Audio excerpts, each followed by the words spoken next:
What's up, y'all, and welcome back to Found Bytes, a game review series. My name is Brian, and I'll be your host.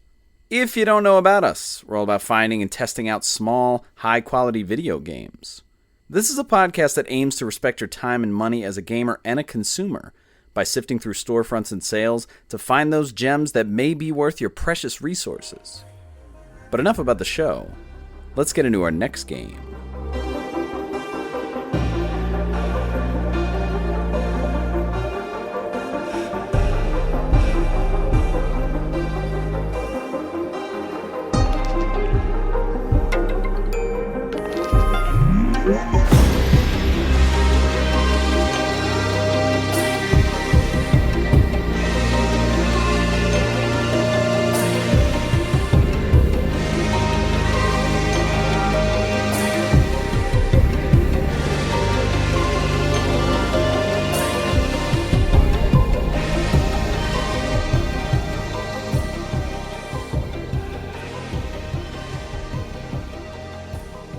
The Alters is the game for this week's episode. The Alters is a sci-fi adventure survival game developed and published by 11-Bit Studios in 2025. And the game is available on PS5, PC, and Xbox Series X and S. So this is current gen only. It doesn't have PS4 or Xbox One, and no Switch as well. And the draw for me with this game, so just kind of the gist of it, this is sci-fi space adventure. So think like Interstellar, think Lost in Space, like the reboot. So a lot of that sort of hard sci-fi futuristic type stuff, but it's also crossed with multiplicity, kind of like the plot. It's not so much silly and comedy, but it is sort of in that vein. A very unique premise, I'd say, overall. And I think you'll get the gist of that if you just watch the trailer. But gameplay-wise, it's third-person exploration / action. There's some action in here. It's not like combat, but it is kind of real-time. You have to, watch out for things or do things or rush or whatever. But it's a lot of time management, resource management, crafting, base building, vaguely tower defense. There's not so much like enemies coming at you, but just like the hazards of the environment and so on and so forth. It definitely reminds me a little bit of Pikmin with the whole time management concept. I think it's a bit more lenient, and we'll talk about that when we get into the gameplay and its structure. But this idea that you have imminent danger approaching or whatever, but also Kingdom Two Crowns, the idea of managing sort of an area or a civilization or upgrading things and crafting and things like that. But also a little bit of Darkwood. And I definitely had that experience here where you could move on to the next area or the next act, but you're kind of sitting and, milking it in. Like I really did take my time with some of these areas, but there are other things going on. Like you're going to have other characters that you're using and assigning them jobs or activities to do at certain points. But then it kind of adds another wrinkle because you're managing relationships with them. And so you're getting a little bit of like BioWare vibes and like Stardew, where you have to like tend to people or you have dialogue choices. But then things get a little deeper. There's some existential sci-fi philosophical things going on, your choices having deeper effects. But in general, it's a lot of sim stuff. Like you're sometimes automating things, sometimes, crafting this to get this, and so on and so forth. So there's a lot involved here. The game was released with an MSRP of $34.99, and runtime, according to How Long to Beat, straight through if you're, I guess, doing the bare minimum or doing things as quickly as possible, it's supposed to only take 20 hours. And then the completionist, it says over 50. I don't know if that means like getting all the trophies. I don't know if that takes multiple playthroughs. I don't know if I could play through this multiple times just because of all the choices and how much depth is going on in the things that I'm doing. But I have been playing it on PS5. I got it on sale for $22.74. I've put in 19 hours so far. I can tell you there's no way I'm beating this in 20 hours. There are 3 acts. I'm pretty much at the end of Act 2. So I'm really taking my time, again, kind of sitting and squatting like I do sometimes in these games. And there is this idea of time management, but I think it's kind of gated a little bit, so it's not super stressful. The game did have a physical release on PS5, Xbox, and PC, and I think the standard edition kind of just came to retail, like I saw it on Best Buy, but this was published physically by Silver Lining Direct. I don't know of this publisher. I think it's in Great Britain. They have their prices set in GBP. They have a standard edition on their site that is also $40 equivalent for US, but they also have a signature edition that goes for somewhere around $60 to $70. I think for the signature edition, they only have the PC version, which is weird. I didn't know there were still PC versions, but I actually thought about getting that. I think it's a little cheaper. And the game was developed by 11-Bit Studios. They're also the publisher, and I think they're Polish. On the website, there's an option to put it in Polish language, so I don't know if they're out of Poland or whatever, but there's definitely that there. They've done other games, at least on their website. I don't know which of these they published, which of these they've developed, but the Frostpunk games, Indiga, which we talked about, both the Moonlighter games, and Thaumaturge, which is a game that I bought recently that I'm actually very excited to dive into. So shout out to 11-Bit. I don't know how big they are. For me, I decided to jump in. I saw this on sale on PSN. I think this might have actually gotten pushed to the front page of the PSN, and that could have been a factor to me. But the moment I saw this, I was super into it. I'm big into sci-fi, but existential stuff. Like, there's a lot of philosophical questions going on in here. And I think just the combination of all this stuff made it super unique to me. So I decided to give it a shot.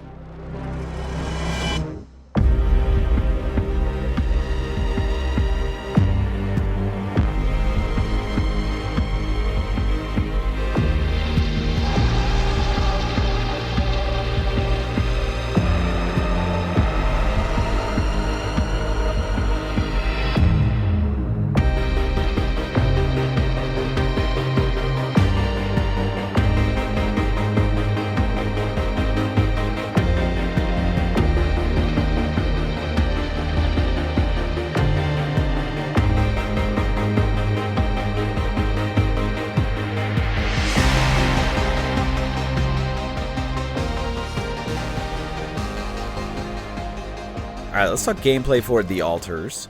So this game seems pretty complex. It's got a lot of moving parts and systems, but they're all kind of front-facing. Like, there's not a lot of back-end stuff. It's all things that you're managing, so you're not worrying about, like, drop rates or crazy things like that. Like, it is all kind of there for you to see.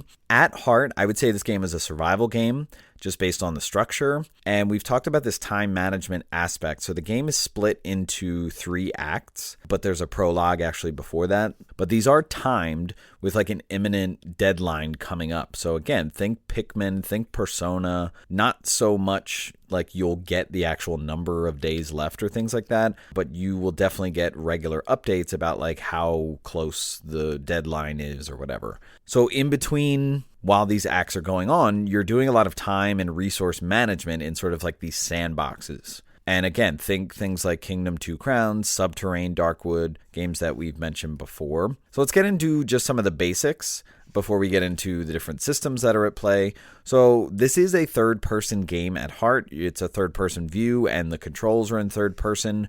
When you're in the base, it shifts to a 2D view, but you can kind of walk around in these rooms like back and forth. Like, they still have depth. It's not just like you're going across the screen, but the view is in 2D, and you're limited in terms of how much 3D space you can even move in when you're in the different rooms. But it's the same kind of free movement. And then when you're outside the base, you're in that 3D environment, so you can move wherever you need to. There's a toggle for you to be able to run. I use this a lot. And you're going to constantly be coming up to prompts, both when you're outside the base and also when you're in the base. And the interaction will just pop up. Like, you'll see the prompt come up for hit the X button. And these are going to be at least outside to climb up things or pick up things. It could be to talk to NPCs. That's both outside and in the base. There'll be prompts to hold a button. This is primarily going to be to hold X, which is the normal prompt to interact button. This could be to use a specific tool or use a specific machine, and these will pop up, again, at specific areas when this is relevant. And when you're outside the base, you're going to be able to pull up like a tool wheel where you can choose something to hold in your hand and then look for the appropriate place to put it. And within the tool wheel, there's a build menu. It's like a subset menu. So you just move the joystick to the down spot and it'll go to a second menu. And then when you're holding something that you're going to place in the world, like a hologram version of it will walk around with you to have you put it where it's supposed to go. There's normally like a designated place for you to put it for some of the things. Other things you can kind of put them freely in the environment. But the hologram is really helpful because if it's like blue, that means you can put it there. If it's like gray or red, I think you can't put it there. So there is some kind of visual tell for you. And when you're pulling up something to place it in the world, you're not able to run and you're not able to interact with other prompts. So you have to just like back out of it. This might feel janky, but I think if you're just patient, and again, in this game, there's not crazy like combat action where you have to like dodge or anything like that in quick fashion. So there's no rush. So if you feel like, I don't understand, I can't run it. It's just like, okay, you have a hologram thing up to build something, just press circle and you'll back out. So get used to that sort of patient, not needing to do things really fast, because then it'll feel like it's not moving fast enough for you. There are some tools that you're going to get where their mechanics will have like a real-time action component. Like there's this light. When you shine it on certain things, like you might have to hold it and you might have to follow like a moving target. Those are kind of unique to the different tools, so I won't get into those specific for spoilers, but just be aware that there is some vague sort of real-time action or movement that you have to do. And let's talk progression in the game. So you're gonna pretty much right away get into this cycle of explore outside the base, gather things, go back in the base, craft things, find a better way to gather things, whether by drilling or mining things. You might have to build certain things once you get enough resources, and then once you build it, you'll get more resources, and then you can craft and build other things, so on and so forth. It has sort of a Stardew Valley rinse and repeat to it. But it all starts with exploration. And like I said, when you are in these acts, you're kind of in these limited sandboxes, both in terms of time and also in terms of area. And so there's a limited space for you to go and explore and move around and look for things. There is some gating in this, even within the act, within the area that you're given. It could be that you need a tool, you need to find an item, you need to craft something, there's an obstruction, or you have to research something to know what to do here or what to put here. Again, sort of a lot of this synergy combined together, not unlike Stardew Valley. And initially, you're going to have to go through, much like in a sim game, like the easiest way to get things. And a lot of it is going to be just foraging resources as you walk around. It's also going to be helpful to just move around because you'll see the space and you'll find that the map populates when you see certain things. So as you're exploring, you're getting the lay of the land and it's recording it on its map. So a lot of that is just helpful because you're going to be in that area for a little bit. So it's important that you know where certain things are so you don't have to just keep exploring nonstop. After you get to the point of just like foraging resources, you'll craft like a drill and then you'll be able to mine like shallow deposits. Whether it's a forage spot or a shallow spot, these are going to take a while to replenish. So you're either going to need to find more or you're going to need to find an alternate way of gathering resources. And this is where mining spots come in. So these are sort of long-term perpetual sources of different materials, different resources. And what's nice is when you get to an area in an act, these mining spots are predetermined.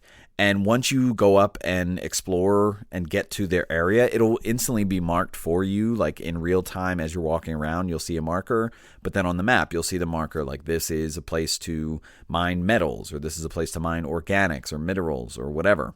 And the different resources that you're going to find and mine, these are what you're going to use to build things, to craft things, so on and so forth. So let's start to get into the crafting and the building. But let's start with your base. So we talked a lot about being outside the base. So your base is interesting. This is going to really scratch some itches for people. But I want you to think like Sim Tower, because that's really going to be the arrangement of your base. And again, also, I'm going to constantly compare it to Stardew Valley because I'm used to having a farm and then rearranging things when I find something new or need something that takes up more space, so on and so forth. So your base is going to be this 2D display of rooms. And these are rooms that you can move, you can rearrange them, you can build new ones, you can connect them. And the thing about connecting is actually everything needs to be connected. And when you pick up some room and move it, you'll see like there's a door on one side, a door on the other side.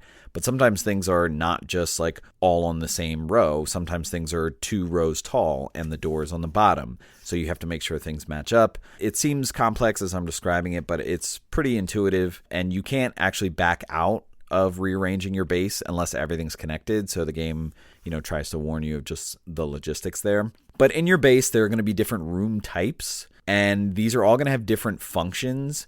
I don't know if you need multiple of the same type. I haven't done that with any of mine. I could see the benefit of certain rooms, but most often, because this is resource management and it's going to take resources to build these specific rooms, I pretty much only have one of everything. So there are basic things like the command center, which I think is there when you start. This is the room that you have to go into to look at your base and build things, arrange things, move rooms back and forth, so on and so forth. But then you're going to build other rooms like the workshop, the refinery, the kitchen. These all have a certain amount of synergy with the resources you're collecting, the things you can craft, the things you can make.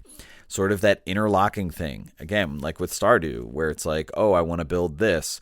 Well, I need this material. Oh, I can't get that material unless I get this raw thing and then get this other building where I have to refine this into this other material, so on and so forth. You will be able to upgrade your base at various times throughout the game, and this basically just expands the amount of space that you have, and this is going to definitely seem necessary during the first act because it's like, okay, I need more space, especially as you start to get more people. And also, not everything is going to be on the same line. So you're going to be building these elevators that take up like one square. And so you're going to arrange things however you want. Everything has to be accessible. I built my base where like there's just a tower of elevators in the middle. But depending on how the shapes of things are and where you fit things, you might not be able to access everything from the middle. Again, it'll be self-explanatory, especially if you know Sim Tower at all. I know that's a bit of an old game. But this idea of like building your base and obsessing about maximizing space, having efficiency in where things are, even some lore things like putting the bathroom waste recycler next to the dorm where the people are staying.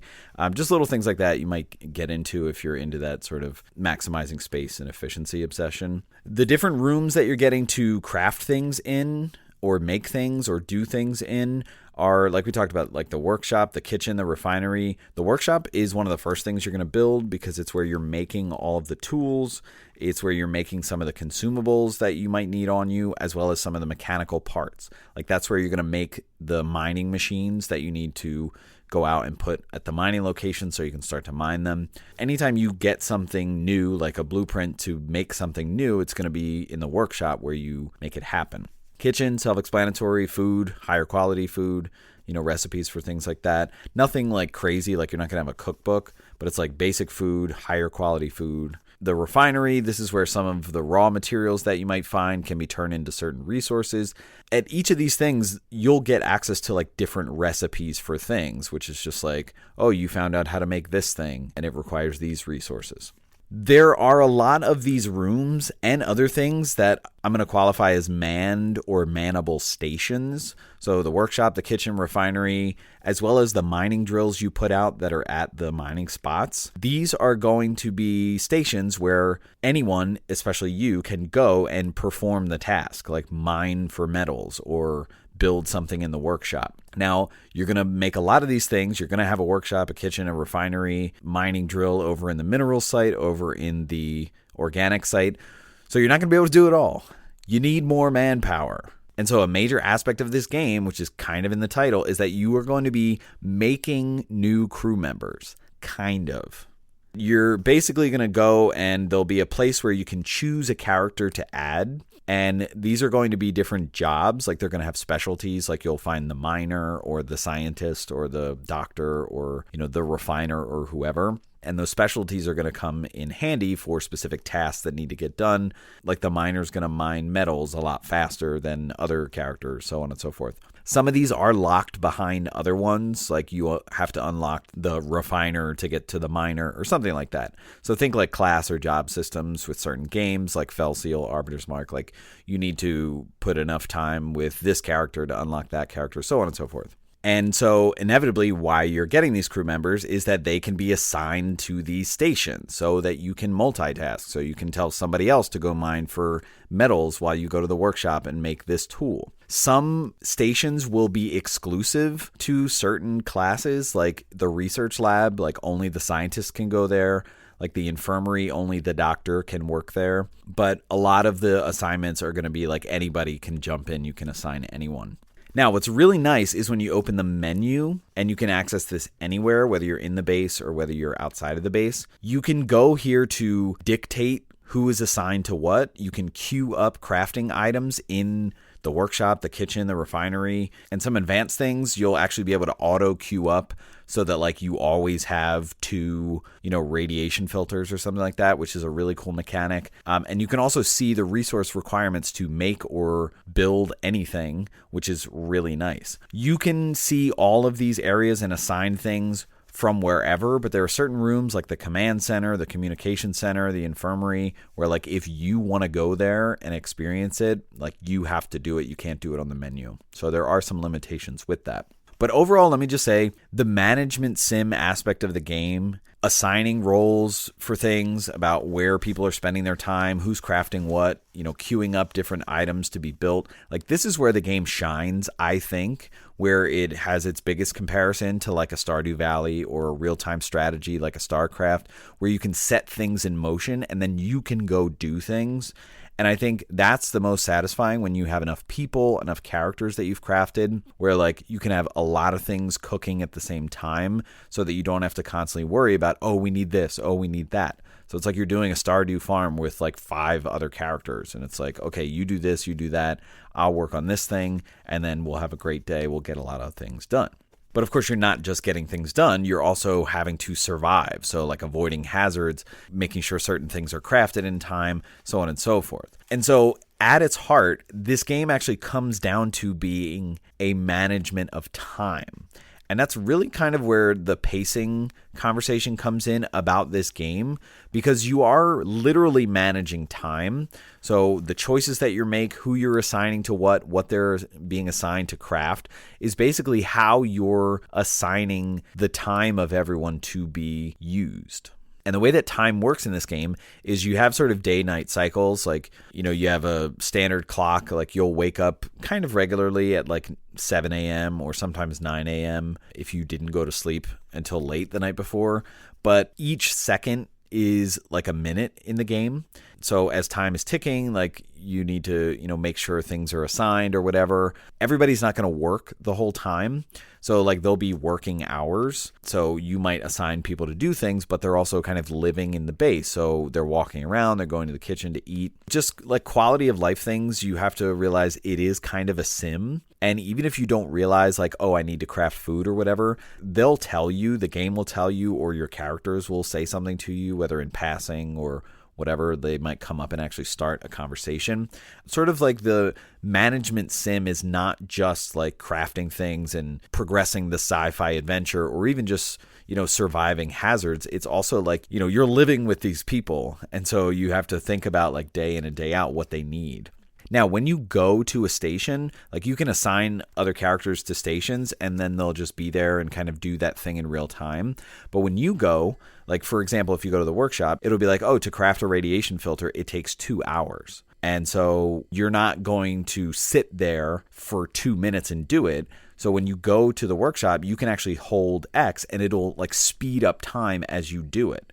But it'll speed up time for everyone. So as you're crafting this radiation filter, the miner who's off at the, metal mining station has just mined for 2 hours, right? So time is kind of collectively taken care of and managed. So when you excel time, it excels for everybody else. I think this is mainly a quality of life thing because you don't want to sit there for 2 minutes and do this thing. But it's interesting how when you're going to do something, like you can speed up time so you don't have to sit there. But you might be off exploring. Time moves in real fashion as you're walking around, trying to climb up things and find things. And so time is just ticking off regularly for everybody else. The game is gated very specifically. We talked about, the different areas, the different acts. So you'll have like a pool of space that you're trying to explore, but different things are going to gate you. So there are going to be specific tools that you might need to craft, buildings that you might need to build, or things to find, resources to find in order to proceed.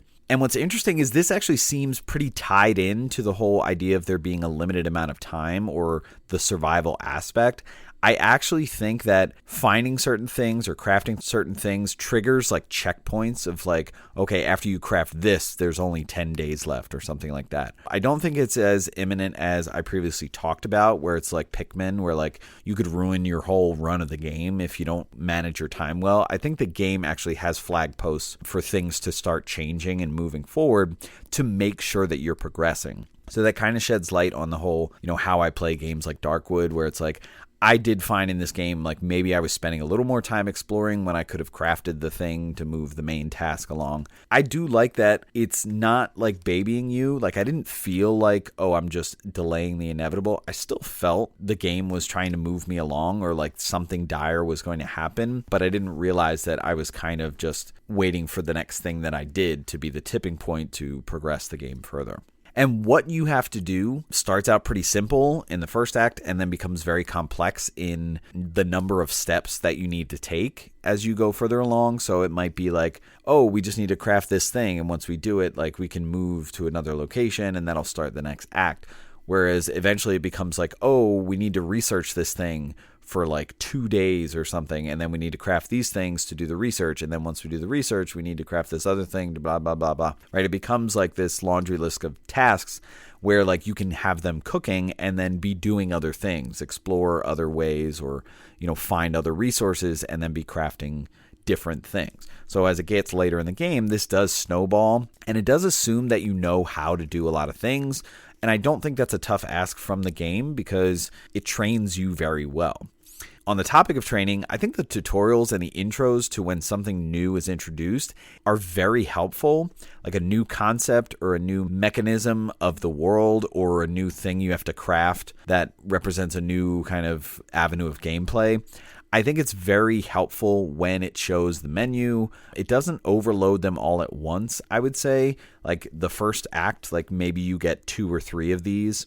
But then once you establish, like, the basics of the game, in the second act or even beyond, like you're getting more complex things introduced to you, but you already know everything under it. So it's either like a better mechanic or more efficient versions of something that you've done before. So I think the game is very good about making sure that you know how something works, and then it's building upon that as you progress. Managing people and relationships is a major thing in this game. It's not something you realize in the first act. Act 2 is when it kind of balloons and blows up in your face, which makes sense because the more people that you have in your base, the more problems because you have different opinions. The complexity of the tasks that you need to do, again, not just for the main story, but also like sometimes for characters, and these can sometimes show up as optional tasks or quests when certain characters want things.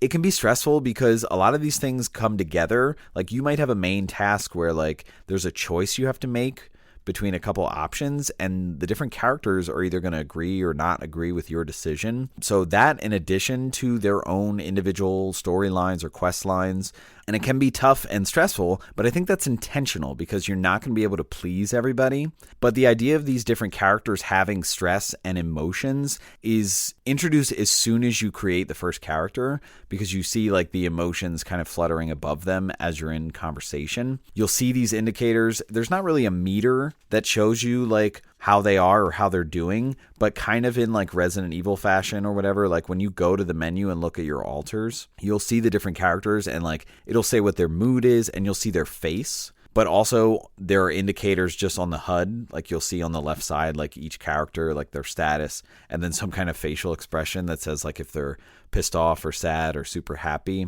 There are a lot of ways to improve the mood of your characters.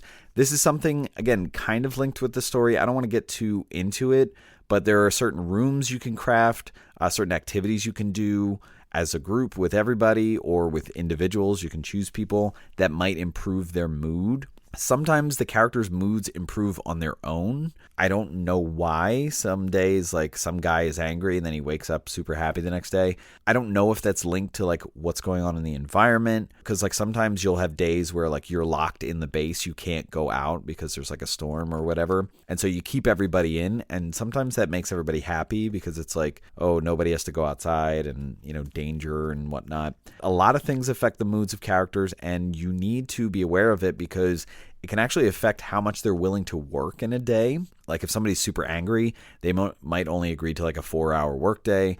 Whereas if somebody's super happy, they might agree to work for 12 hours, which is super cool because then like, they can make more food in the kitchen or whatever, even if you go to sleep. And other just logistic things. So we talked about there being tasks or quests. So there's major quests and there's optional tasks. The major quests are obviously getting you towards, the critical path, the main goal to keep moving forward in the story. The side quests, they might be character related, they might be trophy related. And there's fast travel in the game, which comes in right away. So anytime you build a mining location outside, you can quick travel between there and the base. So when you're leaving the base, you can actually jump right to a mining location, which I think is really helpful, especially when there's hazards outside and time crunches. So you might need to hurry up and get home. And so you can just go to any mining location and then instantly fast travel back to the base. And then finally, in terms of accessibility, basic things, you can invert X and Y camera, thankfully. There's a glossary or compendium with video examples of like the character doing the thing. This is so valuable. I'm constantly looking there if I don't know what certain things mean or the limitations of certain conditions or a room or what needs to happen here. That is always available to you. Just the menu access in general we talked about, being able to switch assignments or what's getting crafted, the auto queue mechanics. When it comes to dying, I don't know if you can die in this game. I don't know if you can get a game over. Like we talked about Pikmin, where it's like if you mismanage your days, like you won't be able to finish. I don't think that happens here because I think it's gated based on checkpoints that trigger. But I don't know if you can actually die. The main hazard is radiation outside, and you can overload in radiation. I've had this happen a couple times, and every time I've done it, like a character apparently brings me back, and so I have to sit in the infirmary or whatever. But I don't know if like there's a scenario where a character can't bring you back and you just stay out there and die. I don't know how that works, but there are saves. The game does auto save, but it tells you that there's a limited number of slots. So like every day, I think in the morning, there's an autosave you can reload. But sometimes if you do something in the main quest, like there'll be an autosave there. But I think in general, you probably can only go back like 4 or 5 days at the most. You're kind of set in the general path that you go on, which kind of makes sense. I don't know how much variation there is. But the idea of like if you do go outside and quote unquote die of radiation, you can always go back to a day or two prior and reload that save.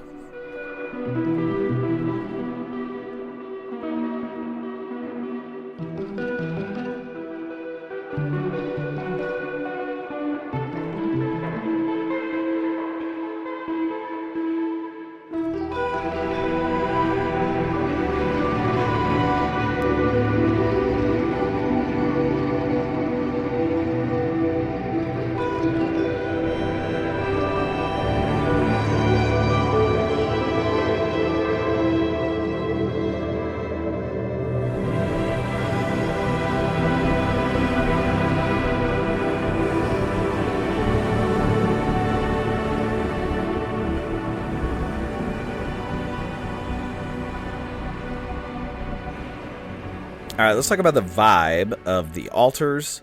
And let's start with the setting, the world, some themes. So sci-fi, future, space travel. Again, think Interstellar, Lost in Space reboot. Hard sci-fi, you're going out, you're using resources and machines to auto-craft things, to build things. I don't know if things are made with like giant 3D printers with the certain materials.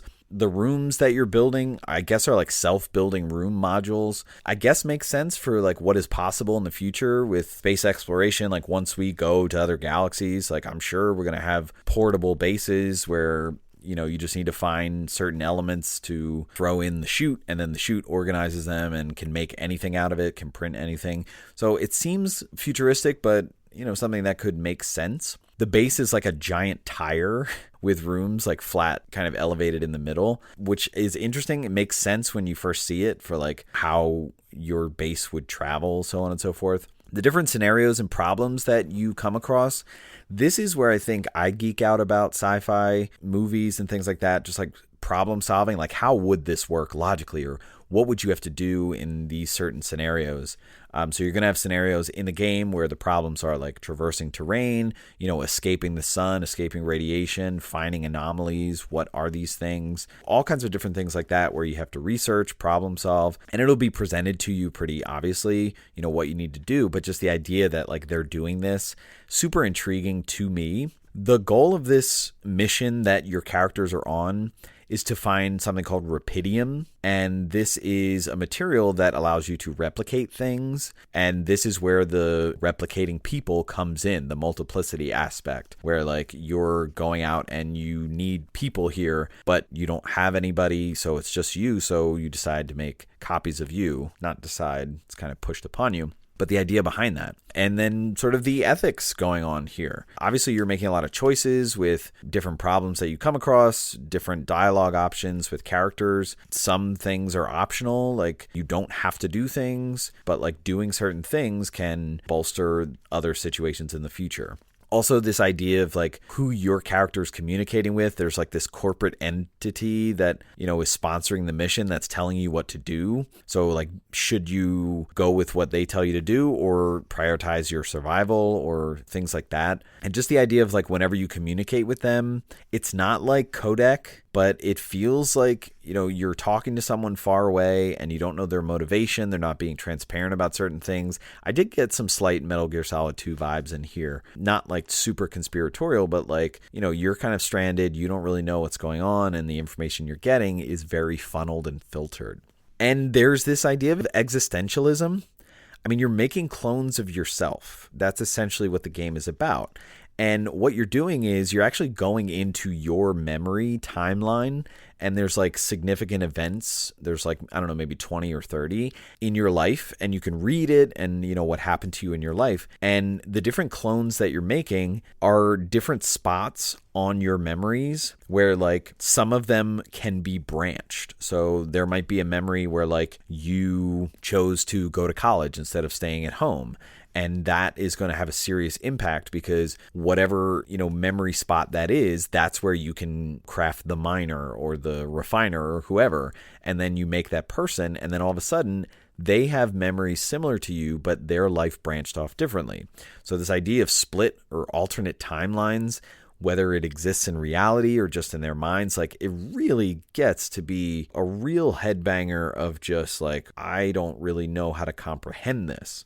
And then all of that linked with like your choices, the different tasks, the scenarios, and also the dialogue that you come across deals with this, kind of addresses like these conundrums or these catch-22s or like what is real, whose memories are real, are they just feelings? A lot of things really touch on this. And then of course the idea of your different characters, their motivation and their temperaments will vary, how they feel about this situation, whether you lie to them about certain things. All of that can affect relationships. And relationships is a big concept here because you're going to have situations where you can't please everybody. You have to make choices about the main quests, about what to do. And you can have dialogue with some of these characters, perform some of their side tasks to get more acquainted with them or deeper into their feelings about their memories or about what's going on. I did find in general that some of the options or some of the turns that the scenarios took with the different characters felt a bit limiting. The characters were kind of a bit frustrating to me, like the writing of how the dialogue went, or just a lot of them were being super unreasonable. I don't know if that was intentional or just like, not enough thought was put into that. There were times where I was like, all right, this guy's kind of being unreasonable or kind of a jerk for no reason. He's just being pissy. But again, I don't know if that's intentional. I can understand the stress in this whole scenario.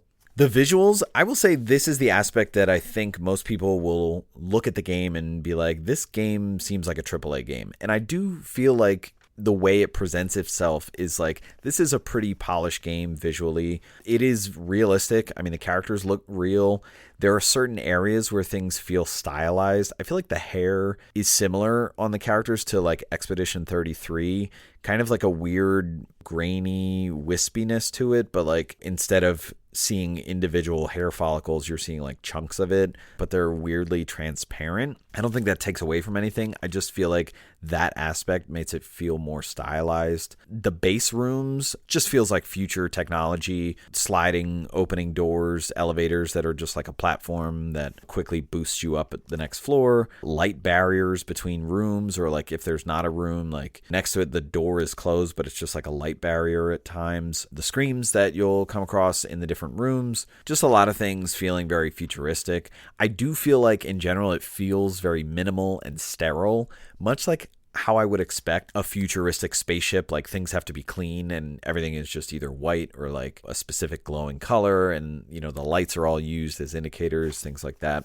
Outside the base, just a lot of rock formations, ramps, climbable walls, but most of it is like dark rock. It's brown or whatever. But the features in the environment are easy to see. And of course, the prompts pop up if you can climb something. But a lot of color pop when it comes to resource spots, the small little individual things you can pick up. But then, once you get to mineable areas, it is very obvious. Obviously, because there's a marker that pops up in the world as you view it. Like you'll just see a marker here. It's like, hey, this is a metal mining spot.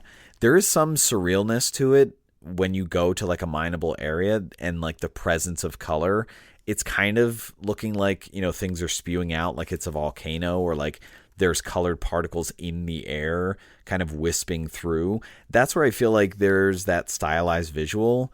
Obviously, if you went somewhere like, you wouldn't see like glowing metal just like floating around a metal mining spot. So I do think it takes some liberties visual there, which is nice. You're going to have instances where you're trying to discern things that are transparent. This can get a little tricky. There's some light-based mechanics and sort of action puzzles that you do. And of course, your characters. So they're realistic looking, but the facial expressions are actually really good in this game, especially as you're conversing. It doesn't feel like super unnatural. Like you're definitely getting a sense of like if you respond, like how they felt. Obviously, you see like the little icons above their head that say like, a positive thing or negative thing, or like more joy, less stress or whatever. But you can see it on their facial expressions, and it really feels realistic as you're interacting.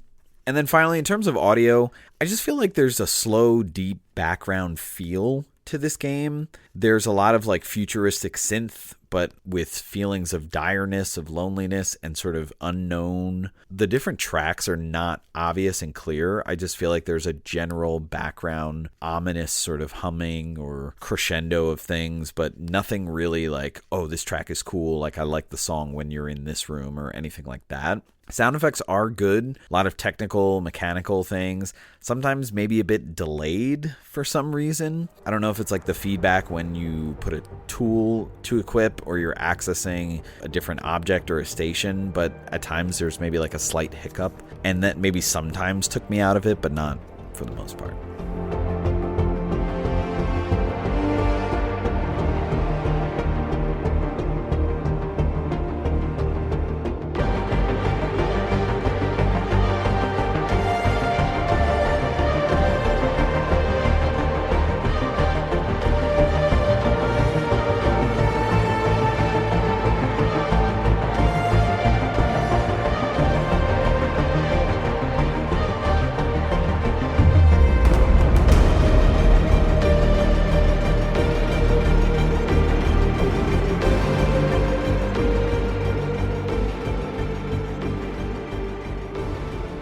All right, let's wrap up the conversation about The Alters. I think this is an awesome and refreshing experience. I love hard sci-fi, especially when it's poking at timey-wiminess or existentialism. Like, I'm really all about that. That's why I bought into this game, and ultimately, that's what it delivered. Like, I'm a big fan of Interstellar, more modern occurrences of sci-fi in media, and I just feel like this scratched an itch for me. This knocked on the door that I was looking for to be opened. And I found that the themes and the character relation was pretty good, despite like the mechanics of dialogue or the options for what you can do were somewhat limited at times. But overall, this game is a fully functioning sim, resource management, tower defense type thing with a lot of overlapping systems, and I feel like great depth and challenge. a lot of synergy between exploration and the sci-fi and just world curiosity. I really did enjoy like going out and like seeing what's over that hill, or, you know, once I blow up this block, like what's past here. Definitely geeked about future problem solving throughout this game. You know, the idea of like, oh, what would happen, or what would need to be done, or like how would that make sense scientifically or chemically or physically, whatever. And all of that alongside this existentialism and these ethical questions. I feel like there were a lot of times where I was just really engrossed in what was going on, and like it's not like I was weighing the decisions heavily or anything like that, but I was like, these are bringing up really interesting questions. In terms of value, I think $35 is interesting. Again, there's the look and the feel of a AAA game, despite it not having, you know, extensive action, combat, or role-playing elements or anything like that, but it's not needed. I think this game has been on sale a lot. I think an over 30 price can seem tough for a non-infinite hour RPG in today's landscape of games for most people, but this game definitely has the depth. I got it for $22. I think that's a great value for me. I think most of you who would be into a game like this would find great value in this if it were in any sale. I do think the replayability might be in question. I can't see myself replaying through this game and what would happen if I chose this or anything like that. But if any of you out there are sci-fi lovers and this game scratches that itch, you will be so into this game. And I am so glad I found it. And so I highly recommend this game. All right, that's going to wrap it up for this episode. Stay tuned for our next episode to see what new game we found for you.